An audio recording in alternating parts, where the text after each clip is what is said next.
হাজারো ব্যথা বেদনার পরে ফিরে আসুনি তুমি আপন ঘরে। দিনের আলো তুমি ছড়িয়ে দিতে চলে গেলে মদিনায় মক্কা ছেড়ে। হে রাসূল তোমাকে ভুলি আমি কেমন করে। হে রাসূল তোমাকে ভুলি আমি কেমন করে। কে না কে দিন প্রচার। আসসালামু আলাইকুম ওয়া রাহমাতুল্লাহি ওয়া বারাকাতুহু।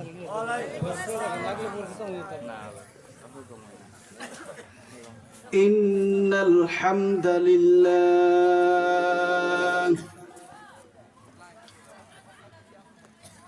نحمده ونستعينه ونستغفره ونؤمن به ونتوكل عليه ونعوذ بالله من شرور أنفسنا ومن سيئات أعمالنا.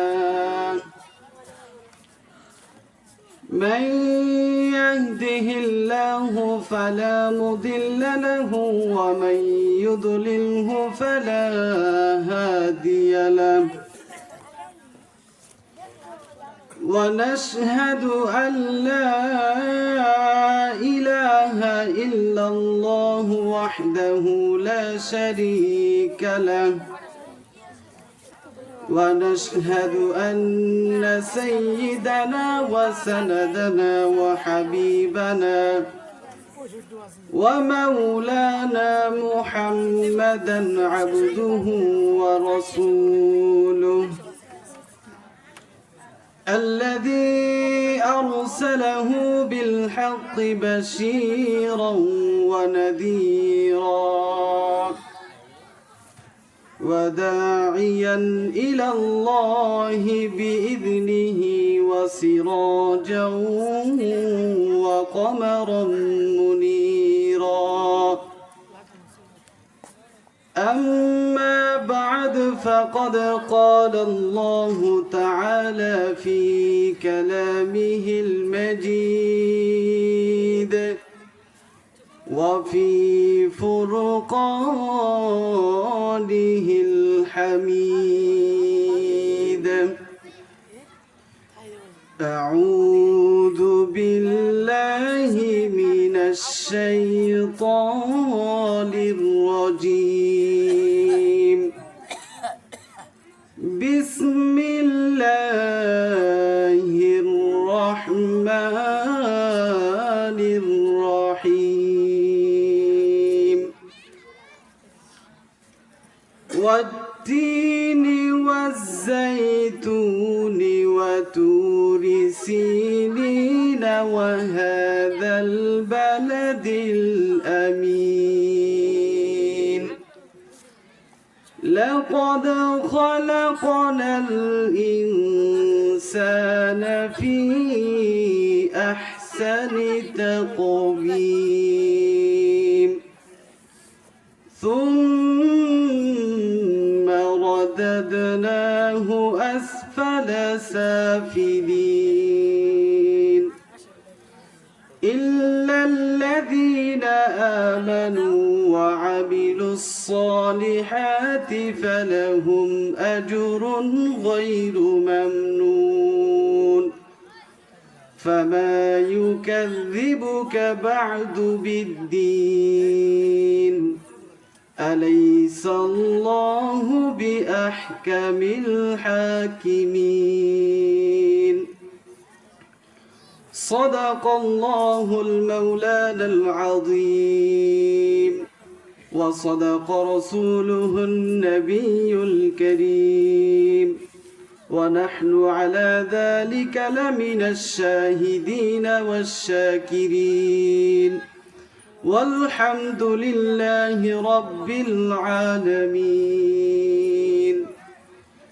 اللهم صل على محمد وعلى آل محمد كما صليت على إبراهيم وعلى آل إبراهيم إنك حميد مجيد اللهم بارك على محمد وعلى آل محمد كما باركت على إبراهيم وعلى آل إبراهيم إنك حميد مجيد بلغ العلا بكماله كشف الدجى بجماله حسنت جميع خصاله صلوا عليه وآله الله الله كمبارك نامها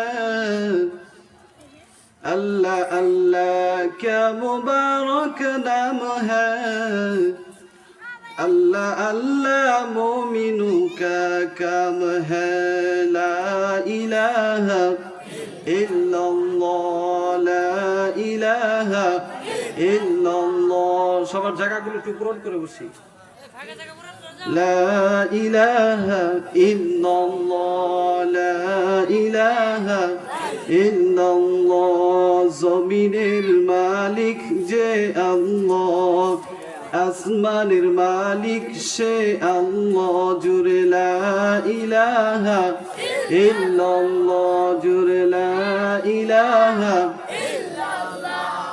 লা ইলাহা ইল্লাল্লাহ হায়াতের মালিক যে আল্লাহ মৌতের মালিক সে আল্লাহ লা ইলাহা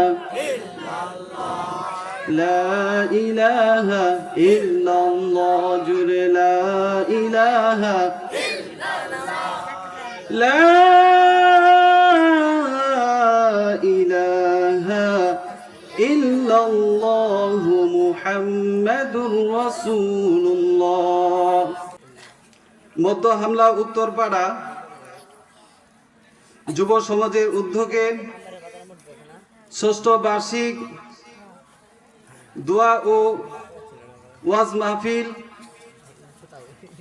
উক্ত মাহফিলের সম্মানিত সভাপতি সাহেব আমন্ত্রিত উলামায়ে কেরাম অতিথিবৃন্দ দূর দূরান্ত থেকে আগত আল্লাহ পাকের আশিকিন জাকিরিন শাকিরিন মুহিব্বিন মুরব্বিয়ানে আযম আমার সমবয়সী কলিজার টুকরা যুবক ভাইরা আমার স্নেহের ছোট ভাইরা তলাবায়ে আজিজ পর্দার আড়ালে পর্দা নিশি সম্মানিতা মা ও বোনেরা প্রথমেই মহান রব্বুল আলামিনের দরবারে শুকর আদায় করছি যে মহান রব্বুল আলামিন আমাদের হায়াতগুলোকে দীর্ঘায়িত করে আজকের এই মাহফিল পর্যন্ত সুস্থ সবল রেখে দুনিয়াবী সকল কাজকে পিছনে ফেলে রেখে দিনের নিসবতে কুরআনুল কারীমের মহাব্বতে জান্নাতের বুক ভরা আশা নিয়ে জাহান্নামের ভয়ে সওয়াবের আশায় গুনাহের ভয়ে হেদায়েতের আশায় গুমরাহির ভয়ে শিরক মুক্ত ঈমান গড়ার লক্ষ্যে জান্নাতি এই পরিবেশে আমাদের সকলকে একত্রিত করে কিছু কথা বলার এবং শোনার তৌফিক দান করেছেন এর জন্য সকলেই মহান রব্বুল আলামিনের দরবারে শুকরগুজার হচ্ছি সকলেই জবান খুলে ভক্তি সহকারে দিল থেকে উচ্চ কণ্ঠে পড়ে নেই আলহামদুলিল্লাহ। সম্মানিত উপস্থিতি, আমরা যে এই মাহফিলে অংশগ্রহণ করতে পেরেছি, এই অংশগ্রহণ করে আমরা সবাই খুশি নাকি বেজার? অংশগ্রহণ করার পর আমাদের কি লাভ হচ্ছে নাকি ক্ষতি হচ্ছে? আমরা যারা অংশগ্রহণ করেছি আমরা তো ভাগ্যবান। আর যারা এখনো অংশগ্রহণ করতে পারে নাই তাদের জন্য আমন্ত্রণ রইল অতি তাড়াতাড়ি আমাদের এই মাহফিলে অংশগ্রহণ করুন। কেননা আল্লাহ রসুল সাল্লাল্লাহু আলাইহি সাল্লাম বলেন, মান ইউরিদিল্লাহু বিহি খায়রান ইউফাক্কিহু ফিদ্দিন। আল্লাহ রসুল সাল্লাল্লাহু আলাইহি সাল্লাম বলেন, আল্লাহ তাআলা যাকে মহব্বত করেন, আল্লাহ তাআলা যার কল্যাণ চান তাকেই মূলত দ্বীনের ইলম দিয়ে থাকেন। আল্লাহ তাআলা যার ভালো চান তাকেই মূলত দ্বীনের জ্ঞান দিয়ে থাকেন।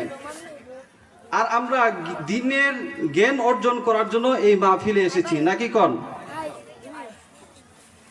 ইসলাম বুঝার জন্য, আল্লাহকে বুঝার জন্য, আল্লাহকে চিনার জন্য, আল্লাহ রসুল সাল্লাল্লাহু আলাইহি সাল্লামের সুন্নত তরিকায় নিজের জীবনকে গড়ার জন্য এই মাহফিলে এসেছি, তাই না? এর জন্য আল্লাহ রসুল সাল্লাল্লাহু আলাইহি সাল্লাম বলছেন, আপনাদের সকলকে আল্লাহ তাআলা পছন্দ করছেন। এর জন্য এই মাহফিলগুলোতে আমরা আসতে পেরেছি। এই মাহফিলগুলোতে অংশগ্রহণ করাটা এটা আমাদের নিজের শক্তির মাধ্যমে আসতে পারি নাই। আমার নিজের অনেক অনেক টাকা আছে, টাকার শক্তির জোরে এখানে আসতে পারি নাই। বলে আল্লাহ তাআলা যাকে যাকে মহব্বত করছেন, যাকে যাকে পছন্দ করছেন, তাকে এই মাহফিলে আসার সুযোগ করে দিয়েছেন। বলেন না সুবহানাল্লাহ। আরেকবার আলহামদুলিল্লাহ। সম্মানিত উপস্থিতি, আলোচনা দীর্ঘায়িত করব না, সময়ও কম। মূল আলোচনায় চলে যাচ্ছি। দুনিয়াতে যারা বসবাস করে তাদের ভিতরে মানুষ হলো সবচেয়ে দামি মানুষ। কিন্তু যারা নিজেকে চিনে না, মানুষ যদি নিজেকে না চিনে তাহলে কিন্তু তার মর্যাদা কেউ বুঝতে পারবে না। যে কোনো জিনিসই হোক না কেন, সেটা মানুষ হোক, পশু হোক, পাখি হোক, যে কোনো জিনিস হোক না কেন, সে যদি তার নিজেকে না চিনে তাহলে তার কি সম্মান, তার কি হক, তার কি অধিকার সে কখনো নিতে পারবে না।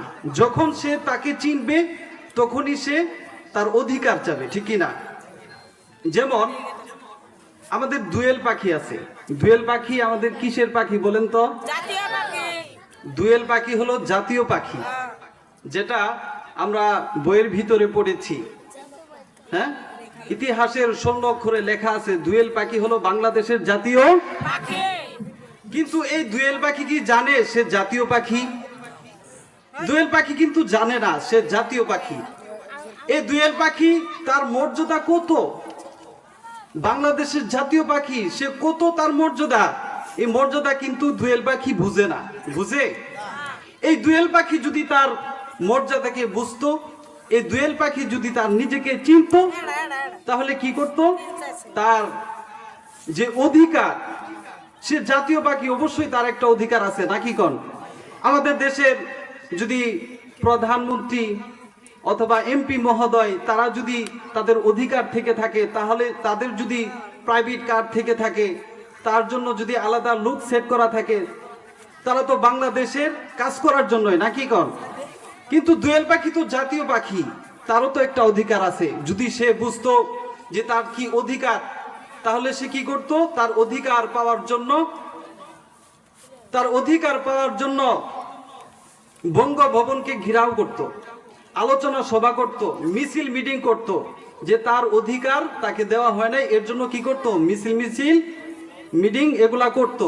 বঙ্গভবন ঘেরাও করে হলেও তার অধিকার পাওয়ার জন্য চেষ্টা করত, ঠিক কিনা? কিন্তু দোয়েল পাখি তো বুঝে না যে তার কি অধিকার, সে যে বাংলাদেশের জাতীয় পাখি সেটা সে বুঝেই না। যার কারণে তার কোনো মাথা ব্যথা নাই, ওই জঙ্গলেই থাকতেছে, বাঁশের ঝাড়ে নিতে থাকতেছে, গোবর খাইতেছে, পোকা মাকড় খায় জীবন যাপন করতেছে, কারণ দোয়েল পাখি বুঝে না যে তার কি দাম। ঠিক তেমনি ভাবে আমাদের দুনিয়াতে কিছু মানুষ আসে যারা বুঝে না যে তার কি দাম, এর জন্য বলে থাকে বানরের জাতি নাকি মুসলমান, বা কোন বানরের জাতি নাকি মানুষ জাতি। নাউজুবিল্লাহ। মানুষ তো বানরের জাতি হতে পারে না। মানুষ আল্লাহ তাআলার শ্রেষ্ঠ মাখলুক। মানুষ হলো শ্রেষ্ঠ মাখলুক, আল্লাহ তাআলা শ্রেষ্ঠ মাখলুক। এজন্য মানুষ বানরের জাতি হতে পারে না।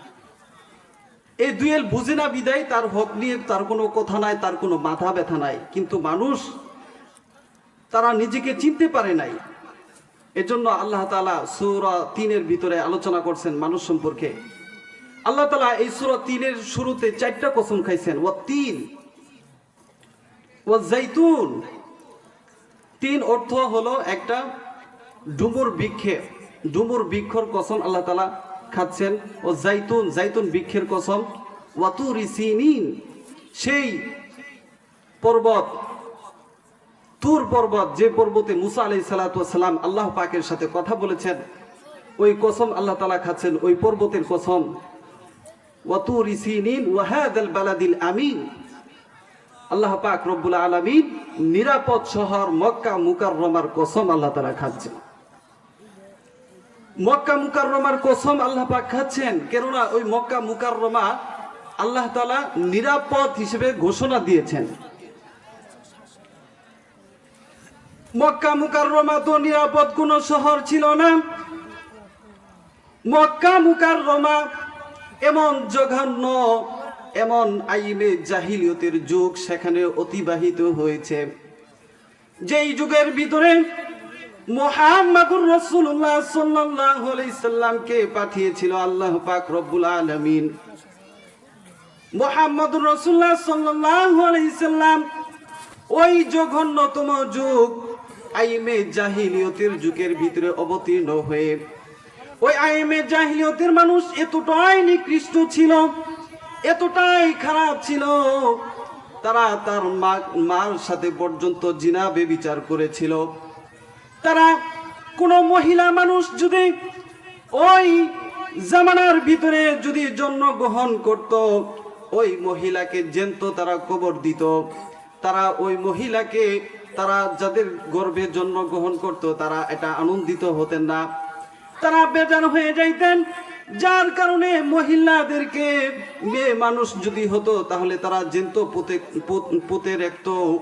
এর জন্য এত জঘন্যতম জামানা সে ছিল আইমে জাহিলিয়তের যুগ।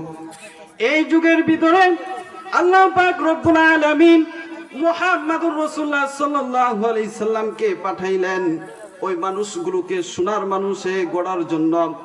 মুহাম্মাদুর রাসূলুল্লাহ সাল্লাল্লাহু আলাইহি সাল্লাম ওই মক্কা নগরীর ভিতরে অবতীর্ণ হয়ে ওই মানুষগুলার ভিতরে এতই মেহনত আর এতই কষ্ট সহ্য করে তাদেরকে সোনার মানুষে পরিণত করে ছেড়ে দিয়েছে। আর এর জন্যই ওই সমস্ত মানুষের নাম নিলে বলতে হয় রাদিয়াল্লাহু তাআলা আনহু, কেননা আল্লাহ তাআলা তাদের উপর এতই খুশি হয়ে গেছে যে রাদিয়াল্লাহু তাআলা আনহু তাদের নামের পরে বলতে হয়। হাজারো ব্যথা বেদনার পরে ফিরে আসনি তুমি আপন ঘরে, দিনের আলো তুমি ছড়িয়ে দিতে চলে গেলে মদিনায় মক্কা ছেড়ে। হে রাসূল তোমাকে ভুলি আমি কেমন করে, হে রাসূল তোমাকে ভুলি আমি কেমন করে। কে না কে দিন প্রচারের কাজে নিজেকে দিয়েছ বিলিয়ে, তাই ফের কাফেরেরা চিনল না সে আলো, দুষ্ট ছেলেদের পিছু দিল লেলিয়ে। কে না কে দিন প্রচারের কাজে নিজেকে দিয়েছ বিলিয়ে, তাই ফের কাফেরেরা চিনল না সে আলো, দুষ্ট ছেলেদের পিছু দিল লেলিয়ে। পাথরের আঘাতে ক্ষত বিক্ষত হয়ে সারা শরীর থেকে রক্ত ঝরে, হে রাসূল তোমাকে ভুলি আমি কেমন করে, হে রাসূল তোমাকে ভুলি আমি কেমন করে, ঠিক কি না? দেখেন কত কষ্ট মুজাহিদা করেছেন। এর জন্য আল্লাহ পাক রব্বুল আলামিন ওই নিরাপদ শহরের কসম খাচ্ছেন। 4টা কসম খাওয়ার পর আল্লাহ তাআলা একটা কথা বলছেন, লাকাদ খলাকনাল ইনসানা ফি আহসানি তাকওয়িম। লাকাদ খলাকনাল ইনসান, আমি মানুষকে সৃষ্টি করেছি। লাকাদ খলাকনাল ইনসান, আমি মানুষকে সৃষ্টি করেছি। ফি আহসানি তাকওয়িম, অনেক সুন্দর করে। মানুষকে অনেক সুন্দর করে আল্লাহ পাক রব্বুল আলামিন সৃষ্টি করেছেন। দুনিয়াতে যত প্রাণী আছে, যত মাখলুকাত দুনিয়াতে আল্লাহ তাআলা পাঠাইছেন, এগুলার ভিতরে মানুষ জাতিকে আল্লাহ তাআলা খুব সুন্দর অবয়ব দিয়েছেন, খুব সুন্দর কাঠামো দিয়ে আল্লাহ পাক রব্বুল আলামিন তাদেরকে সৃষ্টি করেছেন। আল্লাহ পাক রব্বুল আলামিন দুনিয়াতে যত সৃষ্টি পাঠাইছেন, তার ভিতরে মানুষকে সবচেয়ে মর্যাদা সম্পূর্ণ করেছেন। মানুষকে আশরাফুল মাখলুকাত হিসেবে দুনিয়াতে পাঠিয়েছেন। কেন কেন? এর কারণ হইল আল্লাহ পাক রব্বুল আলামিন মানুষকে সবচেয়ে সুন্দর কাঠামো দিয়েছেন, মানুষকে সবচেয়ে সুন্দর অবয়ব দিয়ে সৃষ্টি করেছেন।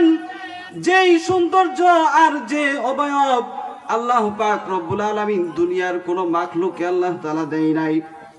এজন্য মানুষকে আল্লাহ তাআলার সবচেয়ে সুন্দর একজন প্রাণী মানুষ, আল্লাহ তাআলার সবচেয়ে দামি একজন মানুষ। এই মানুষ যদি তার নিজের দাম না বুঝে, তাহলে তো ওই পাখির মতো হয়ে যাবে, দোয়েল পাখির মতো, যেমন তার মূল্য সে বুঝে না, যার কারণে তার কোনো অধিকার নাই, যার কারণে তার কোনো মাথা ব্যথা নাই। কিন্তু মানুষকে তো আল্লাহ তাআলা সবচেয়ে সুন্দর করে বানাইছেন। মানুষকে তো আল্লাহ তাআলা মাখলুকের ভিতরে সবচেয়ে শ্রেষ্ঠ করে বানাইছেন। মাখলুককে তো আল্লাহ তাআলা, মানুষকে তো আল্লাহ তাআলা এমন সৌন্দর্য দিয়েছেন, দুনিয়ার কোনো সৃষ্টিজীবকে এমন সৌন্দর্যতা দান করে নাই। দুনিয়াতে যদি সবচাইতে কালো মানুষটাও যদি, যে মানুষটাকে মানুষ অবহেলা করে, মানুষ দেখতে পারে না, সে কালো বলে তার দিকে কেউ তাকায় না, তাকে সবাই অবহেলা করে, ওই মানুষটাও কিন্তু আল্লাহ পাক রব্বুল আলামিনের কাছে সবচাইতে ভালো। আল্লাহ পাক রব্বুল আলামিনের কাছে ওই মানুষটাও সবচাইতে সুন্দর মানুষ। কেননা আল্লাহ তাআলা নিজের হাতের মাধ্যমে মানুষকে সৃষ্টি করেছেন। আল্লাহ পাক রব্বুল আলামিন নিজের কুদরতি হাতের মাধ্যমে হযরত আদম আলাইহিস সালাতু ওয়াস সালামকে সৃষ্টি করেছেন। এর জন্য মানুষ যদি কালো হয়, তাহলে ওই মানুষটা দুনিয়াতে যত সৃষ্টিজীব আছে, ওই সৃষ্টির মধ্যে মানুষ হলো সর্বশ্রেষ্ঠ, ঠিক কি না?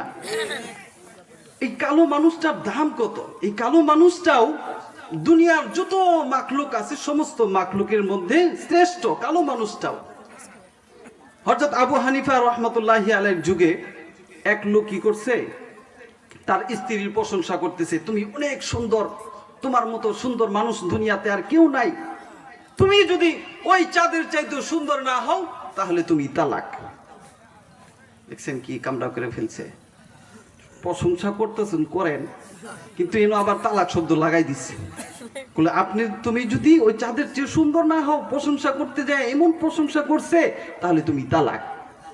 এই কথা বলার পর তো বেচারা বেকায়দায় পড়ে গেছে, এটা কি বললাম। কিছুক্ষণ পরে চিন্তা করতেছি, আমি তো তালাক শব্দ উচ্চারণ করছি, কিন্তু অবস্থা খারাপ, কি করব। এই চিন্তা ভাবনা করে পাশে তাদের এক বাড়িতে, সেখানে গেছে, এক মাস্টার সাহেবের কাছে গেছে, যাই বলতেছে, মাস্টার সাহেব, আমি তো এটা করে ফেলছি, আমি তো আপনার ভাবির এইগুলা বলে ফেলছি, তাহলে কি আমার বউ আছে নাকি গেছে? কি কইছেন? কইছি যে তুমি যদি চাঁদের চাইতে সুন্দর না হও তাহলে তুমি তালাক। কি করছেন এটা? ভাবি কালো নাকি দলা? কই কালা। এই চাঁদ তো কালো না, চাঁদের ভিতরে আলো আছে, চাঁদ হলো সাদা, তোমার বউ তো কালা, তাহলে তোমার বউ আর নাই। এই কথা যখন বলছে, সাথে সাথে কান্না শুরু করে দিছে। এখন কি করবে? এই রাস্তায় যায় কাঁদতেছে, কাঁদতে কাঁদতে ওই পাশ দিয়া ইমাম আবু হানিফা রহমতুল্লাহি আলাই যাইতেছিলেন।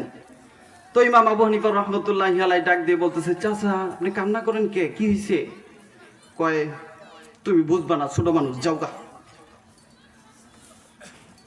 কয়, বুঝবো বুঝবো, আমাকে বলেন বলেন, আমি সবই বুঝি, আমাকে বলেন। কয়, না তুমি বুঝবা না। বাচ্চা মানুষদের একটু এইটা রাগটা একটু বেশি থাকে, তারা জানার জন্য বারে বারে প্রশ্ন করতে থাকে। যেমন প্রশ্ন জসিমউদ্দিনকে করেছিল, কবি জসিমউদ্দিন তার নাতিন প্রত্যেকটা দিন ডালিম গাছের নিচে যায় কান্না করতো। দাদা প্রত্যেকটা দিন আপনি দাদা এই ডালিম গাছের নিচে কান্না করেন কেন, কি হয়েছে? ওই তুই ছোট মানুষ, বুঝবি না, যা। কই না, বলতে হবে। কেন তুমি কান্দো, এটা আমাকে বলতেই হবে, বলতেই হবে। যখন বারে বারে প্রশ্ন করছে তখন বলতেছে কবি জসিমউদ্দিন, ওইখানে তোর দাদির কবর, ডালিম গাছের তলে 30 বছর ভিজিয়ে রেখেছি দুই নয়নের জলে। ওইখানে তোর দাদির কবর, ডালিম গাছের নিচে 30 বছর ভিজিয়ে রেখেছি দুই নয়নের জলে। এতটুকুন তারে ঘরে এনেছিনু সোনার মতন মুখ, এতটুকুন তারে ঘরে এনেছিনু সোনার মতন মুখ। পুতুলের বিয়ে ভেঙে গেল বলে কেঁদে ভাসাই তবু।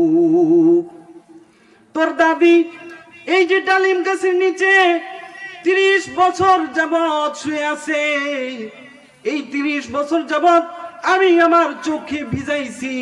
তোর বয়স তো 7 বছর, আমি 7 বছর ধরে আমি কান্না করি না, আমি 10 বছর ধরে কান্না করি না, বরঞ্চ তোর দাদির মহাব্বতে আমি 30টা বছর পর্যন্ত তোর দাদির মহাব্বতে কেঁদেছি। কেন কেঁদেছি, কেন কেঁদেছি? তোর দাদির চেহারাটা ছিল চাঁদের নেই সুন্দর, আর তোর দাদির মনটা এমন নরম ছিল, যদি এতই নরম ছিল, পুতুলের মতো, পুতুলের বিয়ে ভেঙে যাওয়ার মতো কোনো অবস্থা যদি তোর দাদির সাথে হইতো, ওই ছোটখাটো বিষয়টার কারণেও তোর দাদি কাঁদতে কাঁদতে বুক ভাসিয়ে ফেলতো। এর জন্য মূলত এই ডালিম গাছের নিচে 30 বছর যাবত কাঁদতেছি। বলেন তো দেখি, এই যে স্বামী স্ত্রীর মহাব্বত দিল কে? আল্লাহ পাক রব্বুল আলামিনের। এই স্বামীর স্ত্রীর ভিতরে এত মহাব্বত দিছে। মহাব্বতটা কেমন? যখন রাগ উঠে, মনে করেন যে যখন রাগ হচ্ছে, মারামারি ফাইট চলতেছে, সাথে সাথে বলে ফেলে 1 তালাক 2 তালাক 3 তালাক 100 তালাক তোরে দিলাম, যা। বলে কি না? বলে একবার 100 তালাক দিয়ে বিদায় করে দেয়। এই রাগটা যখন আবার কমে, মহব্বত তখন আবার বাড়ে। বাড়ার পর হুজুরের কাছে দৌড়ায়, হুজুর দেখেন না এগুলা বলে ফেলছি, এখন কি অবস্থা, আছে না গেছে? কই গেছে, নেওয়ার উপায় কি? কই হিল্লা দেওয়া লাগবো, এছাড়া উপায় নেই। কই হিল্লা দিয়া হইলেও তারা আমার কাছে আইনে দাও। কে? মহাব্বত আল্লাহ তাআলা বাড়াই দিছে। বলেন না সুবহানাল্লাহ। হিল্লা দিয়া হইলেও সে নিবে, মহাব্বত আল্লাহ তাআলা বাড়াই দিছে। এর জন্য ইমাম আবু হানিফা রাহমাতুল্লাহি আলাইহি ওই রাস্তা দিয়ে যখন অতিক্রম করতেছিলেন, চাচাকে দেখে বারে বারে জিজ্ঞাসা করতে লাগলো, ও চাচা আপনি কান্না করেন কেন, আমাকে একটু বলেন। তখন বলতেছে, তুমি ছোট মানুষ, তুমি কিছু বুঝবা না, তুমি এখান থেকে চলে যাও। ইমাম আবু হানিফা রাহমাতুল্লাহি আলাইহি উনি বলতেছেন, আমি সবই বুঝি, কি হয়েছে আমাকে একবার বলেন।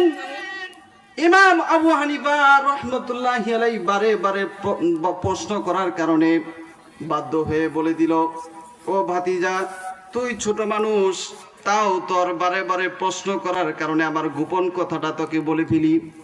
আমি তোর চাচিকে প্রশংসা করতে গিয়ে বলে ফেলেছিলাম, তুমি যদি চাঁদের চাইতেও সুন্দর না হও তাহলে তুমি তালাক।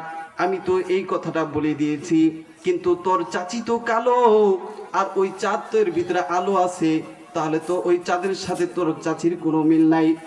এর জন্য আমি পাশে অনেক মানুষের কাছে গেছি, যাওয়ার পর তারা বলেছিল এখন আর আমার স্ত্রী নাকি নাই, তার সাথে আমার সম্পর্ক নাকি বিচ্ছিন্ন হয়ে গেছে। এর জন্য বসে বসে আমি রাস্তায় বসে বসে কাঁদতেছি, তখন বলতেছে, কে বলছে এটা তালাক? তালাক তো হয় নাই। চাচির কথা তো আল্লাহ পাক রব্বুল আলামিন নিজেই সূরা 3-এর ভিতরে করেছেন। ওই তালাক হয় নাই, তাহলে কি হয়েছে? ও তালাক তো হয় নাই। ও তালাক হয় নাই, কেমনে তালাক হইল না? বলমু পরে। কে আগে বলছে তালাক হয়েছে তার কাছে নিয়ে যাও। এই মাস্টার সাহেবের কাছে ধরে নিয়ে গেছে। মাস্টার সাহেব, আপনি কি বলছেন? তালাক নাকি হয়ে গেছে? এই ছোট বাচ্চা বলতেছে তালাক হয় নাই। কেরা? কই নুবান ইবনে সাবের, আবু হানিফা রাহমাতুল্লাহি আলাইহি। ও বলতেছে তালাক হয় নাই। ওই নুমান তো অনেক কিছু জানে, নুমান তো খুব ভালো, সে অনেক কিছু জাননেওয়ালা, সে বললে মনে হয় তালাক নেন হই নাই। তাহলে দেখছেন, মাস্টার সাহেব প্রথমে বলে দিল যে তালাক। পরে যখন নুমান আবু হানিফা রাহমাতুল্লাহির কথা শুনছে, সে তো অনেক কিছু জানে, সে বললে তালাক নাও হতে পারে। তাকে যা জিজ্ঞেস করলে বলতেছে, ও ভাতিজা কেমনে বুঝলা তালাক হয় নাই? ভাতিজা ডাক দিয়ে বলে, চাচা, আল্লাহ তাআলা সূরা 3-এর ভিতরে বলেছেন, লাকাদ খালাকনাল ইনসানা ফি আহসানি তাকওয়িম। আমি মানুষকে দুনিয়ার সৃষ্টির ভিতরে, সৃষ্টি জগতের ভিতরে সবচাইতে সুন্দর করে, সুন্দর অবয়ব দিয়ে আমি মানুষকে সৃষ্টি করেছি। সুতরাং মানুষ হলো ওই চাঁদের চাইতেও সুন্দর, মানুষ ওই সূর্যের চাইতেও সুন্দর। যত পশু পাখি দুনিয়াতে বিচরণ করে, সমস্ত পশু পাখির চাইতে মানুষ হলো সবচাইতে সুন্দর। আর এই সুন্দর, এর জন্যই মূলত তালাক হয় নাই, এর জন্য মূলত তালাক হয় নাই। এটা বোঝানোর পর বলতেছে, তো তালাক তো হয় নাই, তারপরে চাচা খুশি যে তালাক হয় নাই, তোর বাড়িতে গেছে। তো এই তো হলো অবস্থা। কালো মানুষটাও আল্লাহ পাক রব্বুল আলামিনের কাছে সবচেয়ে সুন্দর।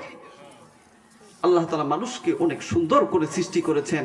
আর এই মানুষের ভিতরে যত যুক্ত করা হবে তত আরো সুন্দর বাড়বে। পশু পাখির ভিতরে যত যুক্ত করা হবে তত আরো পচা দেখা যাবে, ঠিক কি না?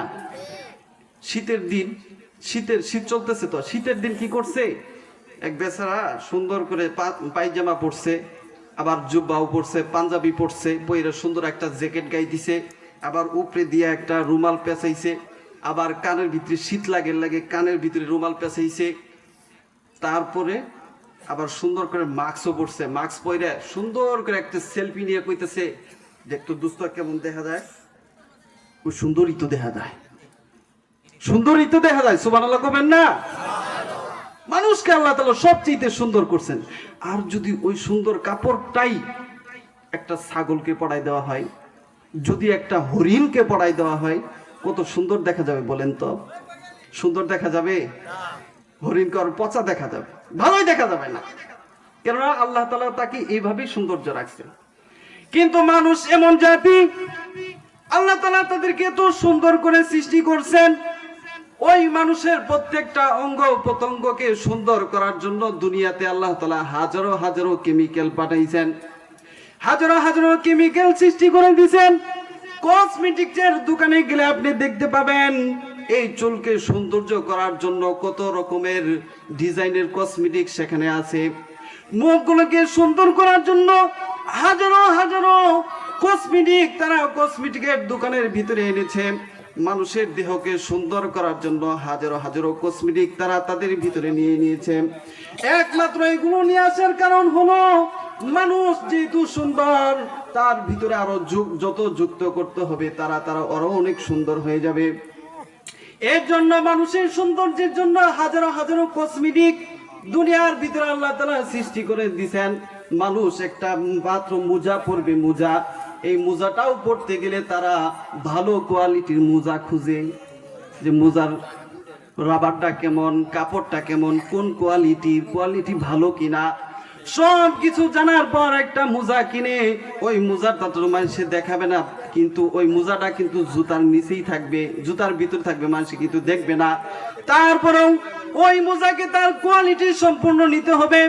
আল্লাহ তাআলা একবার ভেবে দেখুন, এই মানুষকে কত সুন্দর করে সৃষ্টি করেছেন।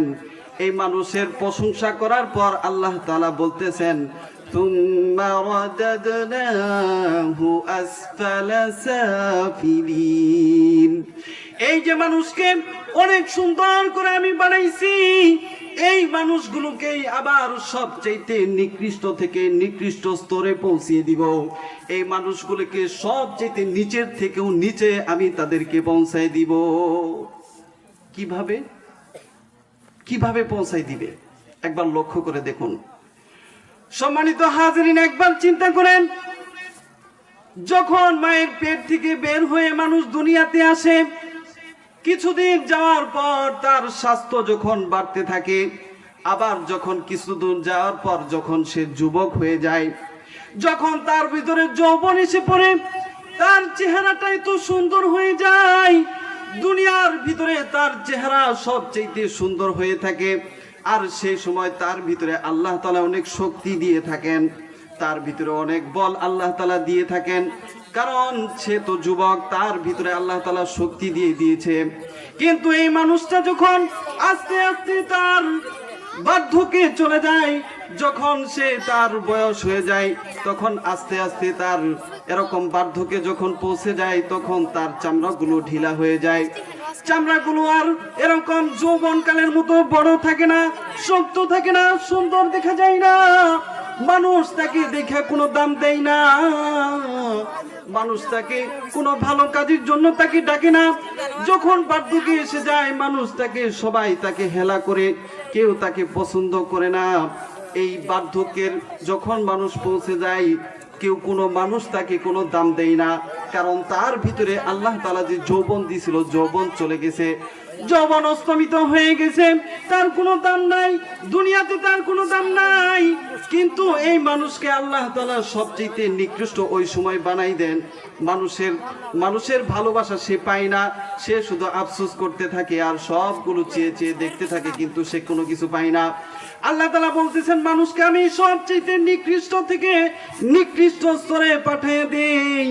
ওই নিকৃষ্ট স্তরেও যদি তার ভিতরে দুইটা জিনিস পাওয়া যায়, তাহলে তাদেরকে আমি আবার অনেক দামিও বানাইয়া দিই। আল্লাহ তাআলা এই আয়াতের পরেই বলতেছেন, ইল্লাল্লাযীনা আমানু ওয়া আমিলুস সালিহাত, যারা ঈমানদার এবং নেক আমল করবে। ثم رددناه أسفل سافلين إلا الذين آمنوا وعملوا الصالحات فلهم أجر غير ممنون।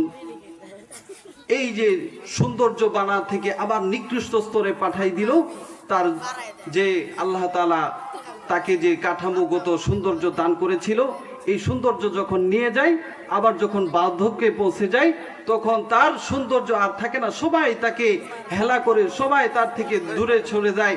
কিন্তু ওই সময়েও যদি তার কাছে দুইটা জিনিস থাকে, ঈমান এবং আমল, তাহলে তারা দুনিয়াতেও শান্তি হয়ে যাবে, দুনিয়াতেও আল্লাহ তাআলা তাদেরকে কামিয়াবি দিয়ে দিবে, আখিরাতেও চিরকাল জান্নাতে তাদেরকে পাঠাই দিবে। এজন্য এই ঈমান এবং আমল লয়া আমরা যদি আল্লাহ তাআলার কাছে হাজিরা দেই, তাহলে কিন্তু এর বিনিময়ে আল্লাহ তাআলা আমাদেরকে কি দিবেন? জান্নাত দিবেন। আর এই ঈমান এবং আমল গড়ানোর জায়গা হলো কই? এই দুনিয়া। এর জন্য আসুন আমাদের ঈমানগুলোকে আমরা শক্তিশালী করি, বেশি বেশি আমল করি, যাতে সেই পরকালে জান্নাত পেতে পারি। আল্লাহ পাক রব্বুল আলামিন যে সমস্ত কথা বললাম, সর্বপ্রথম আমাকে এবং আমাদের সকলকে আমল করার তৌফিক দান করুন। ওয়া আখিরি দাওয়ানা আনিল হামদুলিল্লাহি রাব্বিল আলামিন। আসসালামু আলাইকুম ওয়া রাহমাতুল্লাহি ওয়া বারাকাতুহু।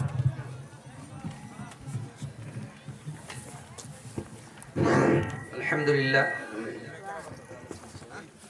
অত্যন্ত গুরুত্বপূর্ণ আলোচনা করতেছিলেন